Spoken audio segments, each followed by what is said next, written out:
we're gonna stud this thing, and we're not gonna stud it the right way. We're gonna stud it the non-right way. I'll be 100% honest. The only reason why I bought a set of push rods is because my feeling is this thing's gonna turn a lot of RPMs.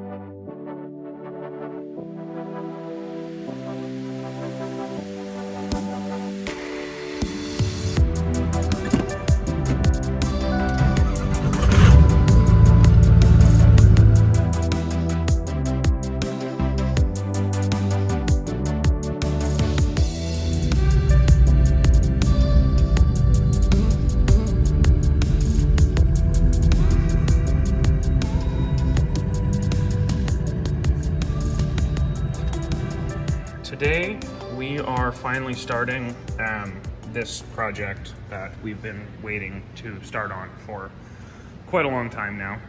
This is our two-wheel drive project.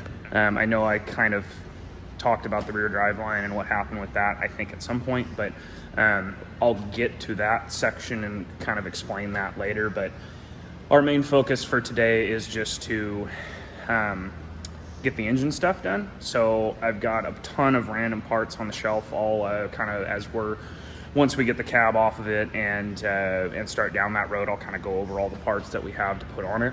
Some stuff is new stuff, some stuff is just stuff that I've bought for other trucks and it ended up coming off, and you know, I've got it laying around. I've got a full turbo kit for it and a bunch of other stuff. So the way we're gonna stud this thing, and we're not gonna stud it the right way, we're gonna stud it the non-right way, but it doesn't have head gasket issues currently. It's never pressurized cooling system, never done anything weird. So we're going to test out and see how long the head gaskets last doing it the way that we're doing it. So I think we might take this turbo. One of our other trucks that's an 03 needs a turbo, so we might end up taking this turbo and cleaning it up, putting it on that truck. But don't mind my oil filter there. That'll get swapped out. I didn't have a cap. I had to borrow the cap when I did the oil change, and so I didn't have a new cap, and I had one of those filters laying around somebody gave me, so I threw that in here. I do not recommend that. But anyways, we're gonna get after it here, guys.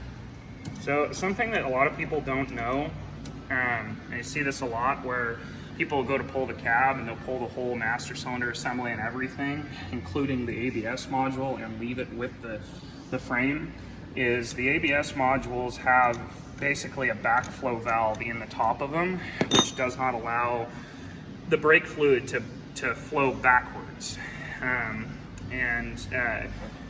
The lines right here, if you pull these lines off, these lines here will stay with the engine, and when you hook them back up, you don't have to bleed the brakes, you don't have to do anything like that. Because basically they physically won't get any air in them. You're constantly with these unhooked, the master cylinder is constantly going to kind of bleed a little bit of fluid out, and you'll have fluid in the top of these fittings. So when you thread it back together, there isn't any air pockets in there that you're going to have to bleed the brakes for. So a little bit of a tidbit. Something else I want to note too, because I've seen this a lot, is if the fan shroud here, it being out is not because we're pulling the cab. The fan shroud came out of it a few weeks ago because we were doing some weird stuff with the radiator. You do not have to pull the fan shroud in order to pull the cab. The fan shroud can stay in it.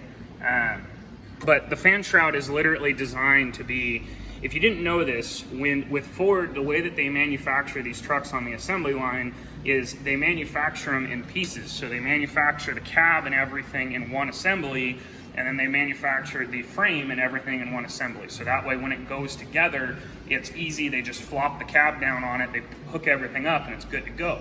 So the fan shroud is literally designed from the factory to be where they just set the two pieces together. So you don't have to pull the, basically the outer fan shroud out in order to pull the cab off. And the brake line thing, I've done this, I can't even tell you how many cabs I've had off. And I've never had, I'm probably well over a couple hundred cabs I've had off of these trucks, and I have never had a single issue with doing the brake lines the way that I am doing them. So anybody who, you know, feels like they want to argue that point, your argument is invalid, because like I say, I've done this several hundred times and never had a single issue doing it the way that I've done it. And that also goes for the people who taught me how to do this that way. You know, they've probably done, you know, in total in their shop, you know, several thousand of these and never had a single issue. So the 03, 04 trucks, your ABS module is right here. So your front three lines are the ones you're going to pull off. We'll go over here to this truck. This truck is an 06. This truck is an 06, and all 05 to 07 trucks are going to be the same way. These three lines on this side are your brake lines that go to your chassis. These lines come from your master cylinder. These three are the ones you're going to pull off and leave with the cab, or leave with the frame. So this is obviously a standard cab truck.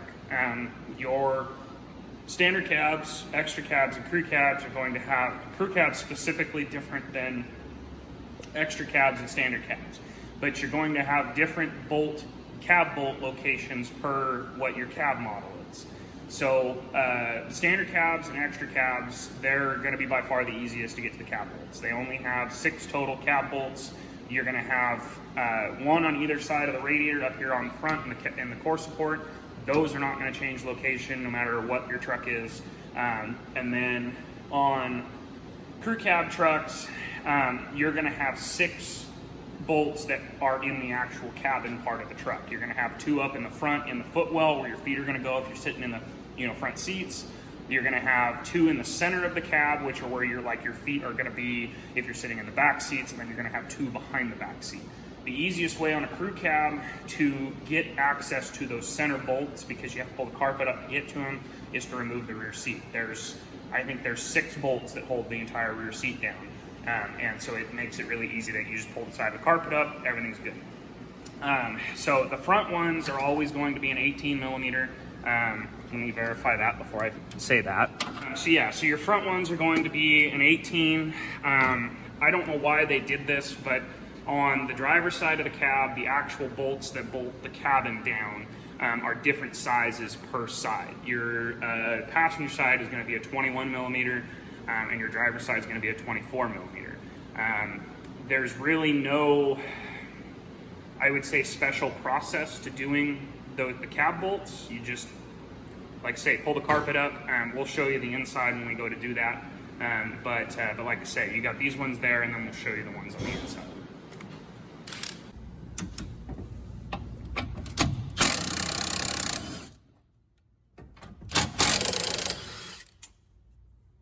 All right, so the easiest way and the right way to do this, it makes your life a lot easier, through this process, is to go ahead and pop your sill panels off and pop your kick panel off. I like to use a trim panel tool because you can break these, and you just kind of get underneath there and feel they're just kind of push clipped in there. But you're going to take these off.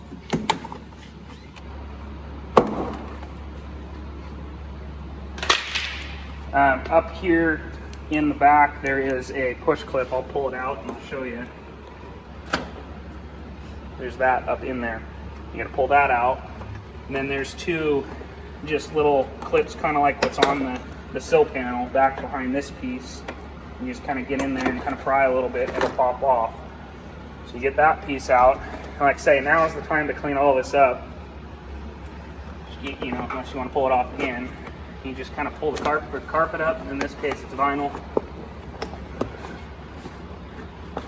And then there's this rubber plug here. You get in there. Sometimes you got to get underneath it with a screwdriver or your trim panel tool, or whatever the case may be you have in your hand.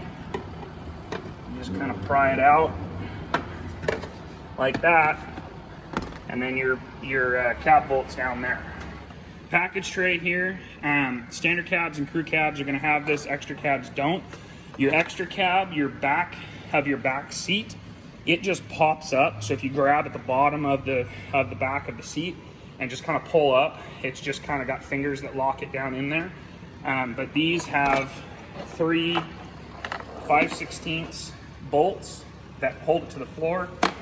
Sometimes they've got little, or not sometimes, all the time, they have these riv nuts in the floor. And those riv nuts can spin, especially if the truck's been in a rusty climate, you know, where there's lots of salt on the roads and stuff. These can spin in here, so sometimes you kind of have to get aggressive with them. The best way that I've found to get them out is honestly just with a ratchet, because that way, like, I've seen a lot where you take an impact to them and it'll just rip that riv nut right out of there. So once you get that out of there, then you just pull the carpet up or your vinyl or whatever you have, and your cab bolt is right there. It's pretty simple, self-explanatory. And then I like to use an impact. You can use a ratchet, whatever you want to use. I have had it in the past where they'll kind of get stuck in the body mount because the nut for the bolt is in the body mount, and you'll have to get down there with a, you know, MAP gas torch or propane torch or whatever and kind of heat it up to get the bolt to come out. So.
All right, so as you can see, let me zoom out there so you can see it. So as you can see, we got the cab off, we got the engine, you know, all exposed. We rolled the cab forward because I'm tall, so I hit my head on things. I got the up pipes ripped off there, got this stuff, whatever. So these are the parts that we're gonna put in it. I got a set of push rods, and the only reason, I'll be 100% honest, the only reason why I bought a set of push rods is because my feeling is this thing's going to turn a lot of RPMs a time or two, and we don't want to be bending any push rods. I don't know why that's in there, but whatever. Literally, yeah, this stuff I would never do on a customer's truck. Like, this is not something that, you know, pretend like I don't even own a shop or work on people's vehicles. Like, this is just, mainly I want to see how this is going to go is the main reason for this. So these are a set of used studs that we pulled out of a guy's truck.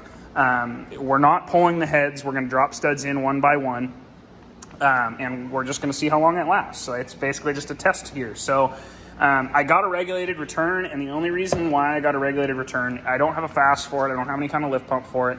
The only reason why I did this is because it's easier to do with the cab off. This is pretty much the new parts we've got going in the engine. I've got a late model intake. The early ones have this crossover, which makes getting to the IPR and the ICP sensor kind of a bear. So I'm just, because I have it, I'm gonna swap it. I've got a set of, they're kind of nasty and dirty right now. I've got a set of electric fans. These are Flex-a-lite. Non-controller, so these are just an on-off switch. I had them in one of my other trucks. That's a whole long story. If you guys want to know more about my experience with Flex-a-lite fans in a truck that towed, let me know. I'll make a video on that. So the other stuff, I haven't dug it out yet, but there's a turbo kit down here on the shelf, non-VGT. It's a 363 SXE. It's an I-rate T4 kit. We're going to put that on it. I have a new tail housing for the transmission. This one got busted when the driveline came out of it. There is, big chunk missing out of it right there. So I got a new one of those for it. Finally got myself a I had to go trade a car for this sheet of plywood. No, just kidding. The wood prices have come down immensely. So I'll show you guys once I got to block this up and get some support underneath of it. I'll show you guys once we get it kind of set up. This, basically, this works really well for a platform to put your parts on. If you've never seen that before, you say you take a couple blocks of wood, block it up so it's nice and sturdy, and then you put your parts on it, so that way you can just kind of take your parts from the engine, set them back here, and you're good to go. The one big thing with doing a standard cab, it's going to depend a lot on your lift. My lift, because of the way the arms are, they work really well for full-size trucks, but lifting cabs, they don't necessarily. The arms are physically too long, so I couldn't use the pads for the arms, so I had to use blocks of wood. I'm not exactly thrilled with how it's attached on there, but it's not going to be up there for long, so hopefully we don't have any issues. And since more than likely this cab is going to be off a lot, so as you can see, I've got it strapped, and normally I would I do it just for my own, sake, like safety. On all of them, I'll run a strap, like on a crew cab, let's say, I'll run it through the back doors and to each arm and sorry, you couldn't even see what I was showing you there. But basically strap the back of the cab to the back arms. Since the way this lift is designed, I couldn't run the strap through the cab, and I couldn't run it to any of these holes that are in the cab because of how far back the arms are on the cab. And again, this cab is probably going to be off. I'm going to say it's probably going to be off a lot just because of what this truck is. And it's going to be off on this lift a lot. So since it's my truck, again, this is not something I would ever do on a customer's truck, but since it's my truck, I was thinking ahead and going, I'm going to be in this position here, probably a few times. So I went ahead and drilled a couple of holes back here in this piece of the cab, so I could just hook a strap right there and then strap the cab to the lift arms. Like I say, again, not the 100% right way to do it, but that's just what we're working with, so that's what we're going to do. So anyways, that's kind of it. Like I say, we don't have a lot of new parts that are going on it, but there's enough to note. Like I say, these are XDP's push rods. This is something recently that they've done. So I guess we're going to try them out and see how they are, and hopefully we don't have any issues with them. I don't think that we will, but so yeah, anyways, that's kind of that. Something I do like doing with the regulated return, specifically with XDPs. I really like XDP's regulated return because of where they mount the regulator at. But because these lines are a soft line, like a cloth line, they hook up at the back of the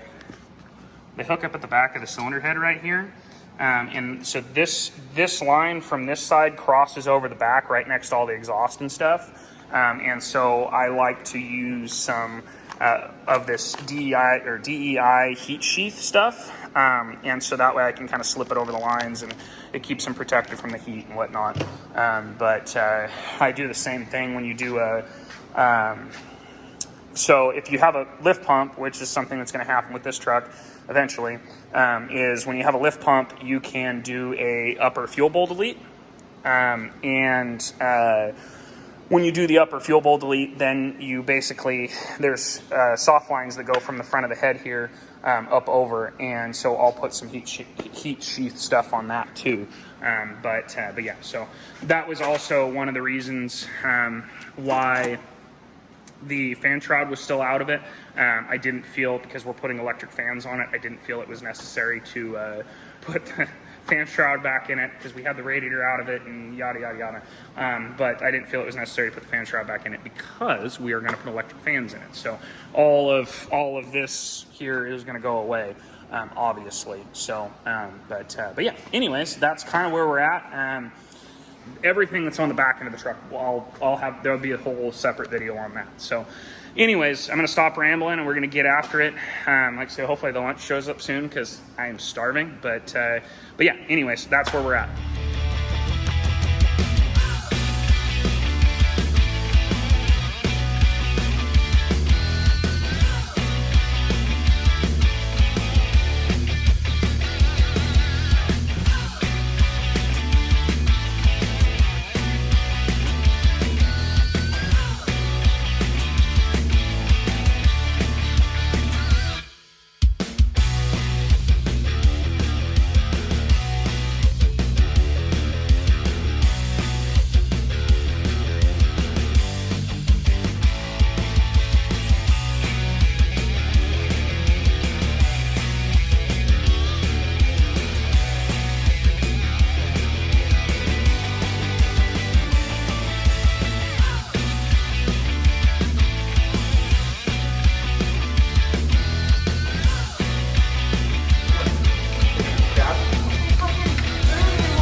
getting pretty late now. I think it's like 9:30 or something like that. We got the regulated return mounted over here. You can see the old what are the kids calling them nowadays? The Wu-Tang war whistle. We got that thing going on in there. It's gonna make some cool non-VGT noises. I threw the fans in it. We still gotta clean them up. I'm not gonna wire the fans tonight. Obviously, I'll wire those another day. I gotta throw the map sensor on. The only thing that we ran into during this process is the feed line for the turbo. You know, it bolts in like that. That's the normal style oil feed line fitting. Change my battery real quick while I'm talking. And this truck is like, I want to say the build date on it is like 7 of 02 or 6 of 02 or something like that. I guess I can look real quick just so I'm not saying things that aren't truth. It is, it's a 2 of 03. So, but it's got all of the early stuff on it, like this snapped together oil feed on it. That was something that I didn't think about when I was planning this project. Luckily, I had a truck here a while back that had a stripped oil pressure sensor, and so I had to order I found a used oil filter housing top for it. What was it? How did that work? I ordered a new one. Ordered the used one. The used one was damaged, and so I couldn't use it. So I ended up borrowing one off a friend of mine's truck that's all torn apart right now. And then they sent me a new one, and so I had to borrow his again to make this whole thing work. But we made it happen. That's kind of it. I mean, there's not much more to it. If you're curious about the whole dropping studs in one by one thing, I should have shown you guys more of that process, just in case if there's some guys out there that want to try some daring stuff. Again, I don't recommend doing that. I really don't. The only reason, again, why I'm doing it on this is because it's mine and I don't have to rely on this thing as a daily driver. This thing, I might daily drive it here and there, but I don't plan for it to be a daily driver. It's not that truck. And so this is just something we kind of wanted to, I've done it in the past on friends' trucks, way back in the day. This is probably the first time I've done this in, 6 or 7 years. And his truck, it was okay, but the truck had 50,000 miles on it, and and it was completely bone stock when we started. It didn't, so it very obviously didn't have any head gasket issues at all. And I think that's going to be your big thing is if it is something you're going to try, you need to make sure that your truck doesn't have head gasket issues. If you do this and say your truck's got blown head gaskets and you think that this is an okay thing to do, you're wasting your time because it's not going to fix your head gasket issues. So this truck didn't have head gasket issues. I said that previously. It never pressurized. It never did anything weird. So we went ahead and tried this. We'll see how long it lasts. So my process with it was, obviously pull them out one by one. We started from, normal torque sequence, center out, pulled the head bolt out, cleaned the head bolt hole out, made sure that there was no oil or anything down in the head bolt hole, put the stud in, torqued the stud to 70 foot-pounds, and then torqued it to 160, and then torqued it to, I went a little bit over on this one, torqued it to 240. So we'll see how that does. Typically, I know ARP says 210. Normally on, normal, head gasket jobs, we do 220. That seemed to always work really well for us. Never had an issue with that. But anyways, that was, so like I say, center bolt out, in either direction, we'll see if it works. If it doesn't, it doesn't. If it does, it does. That's kind of the beauty of this is, again, I don't have to rely on this as my daily driver. This is, like I say, it's a toy truck. It's not going to be something that I'm not going to go jump in this and drive it across well, at some point I probably will, but not in that sense. the inevitable plan is to set this thing up to go do like Rocky Mountain Race Week and, you know, a couple of other events like that.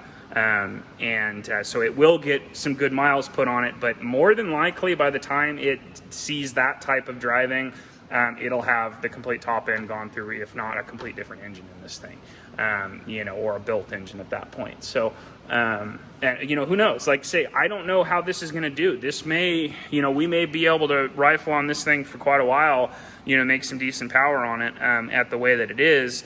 I'm not saying it's not going to puke some coolant or blow a head gasket, but there's a possibility we may be able to run this thing for quite a while this way.